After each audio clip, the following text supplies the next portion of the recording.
Hello friends, good morning. তোমরা সবাই কেমন আছো? আশা করি ভালো আছো, আমিও ভালো আছি। আজকে সকাল সকাল চলে এলাম দীঘার মাছ নিয়ে। চলো তোমাদের সাথে শেয়ার করা যাক, দেখা যাক কি কি মাছ এসছে দীঘা থেকে। চলো চলো, এই দেখো, ফার্স্ট ফার্স্ট আমাদের হাতে পড়লো ভেটকি। তারপরে এক এক করে বের করো। ভেটকিটা কত বড় সাইজ দেখো, ভেটকি ভেটকি।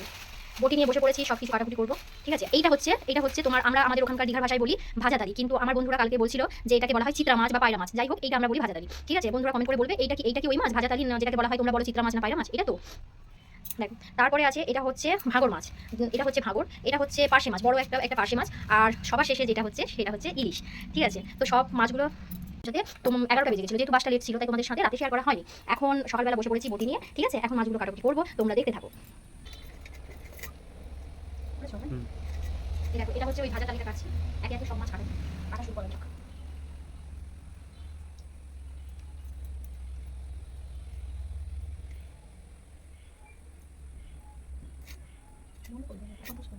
এবার ভেটকিটা কাটছি। ঠিক আছে বাবা, এত বড় মাছ কাটার আমার এক্সপিরিয়েন্স নেই বাবা বাবা।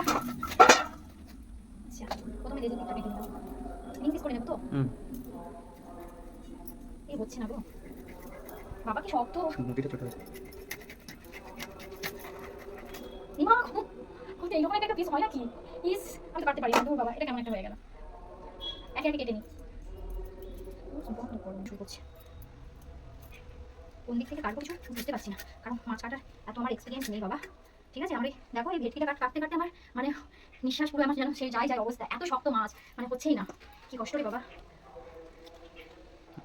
এক এক করে সব পিসগুলো বের করে নিচ্ছি। এই দেখো, ছোটো খাটোগুলো মিডিয়ামগুলো তাও একটু কাটতে পারি, ভেটকি মাছগুলো খুবই কষ্টকর। দেখো পিসগুলো ঠিকই আছে।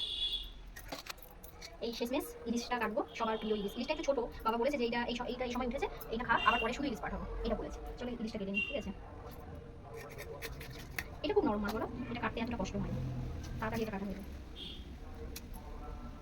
ইলিশ মাছ কাটতে সবাই পারে, পুরো সফট, বটি দিয়ে পুরো চলেই যাচ্ছে। আর ওই মাছগুলো বাবা সব থেকে ভেটকি, বাবাই বাবা এত কাটতে কষ্ট হয়েছে আমার, আর কি বলবো, মানে আমার ঘাম বেরিয়ে গেছে পুরো। একে একে করে তিন পিস করে দিচ্ছি। কোনটা মোটা? এটা মোটা, এটা এই দুটো ঠিক আছে, মিডিয়াম ঠিক আছে। ঠিক আছে, চল আমি তো আর মাছ দোকানদার নই যেটুকু একদম ঠিকঠাক করে কাটতে পারবো, যেটুকু পেরেছি সেটুকু খাবার মতন কেটে নিয়েছি ব্যাস।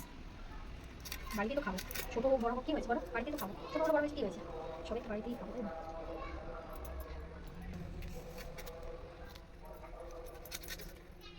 এটা পুরো এরকম কেটে দিই। ঠিক আছে,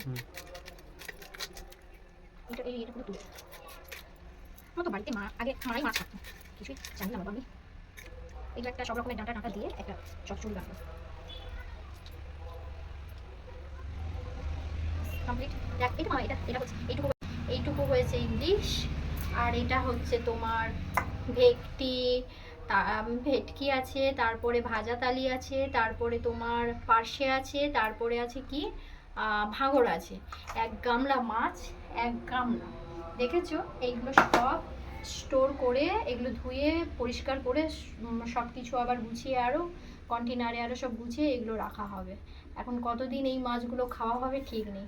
তাহলে চলো বন্ধুরা, তোমাদেরকে মাছ কাটাগুলো সব দেখালাম, যদিও ঠিকঠাক মাছ কাটতে আমি পারি না, তাও যেরকম খাওয়ার মতন চালিয়ে নিয়েছি।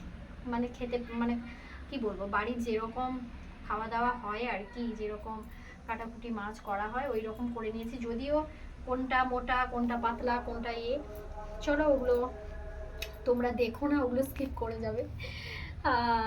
চলো টাটা, আবার পরে দেখা হবে।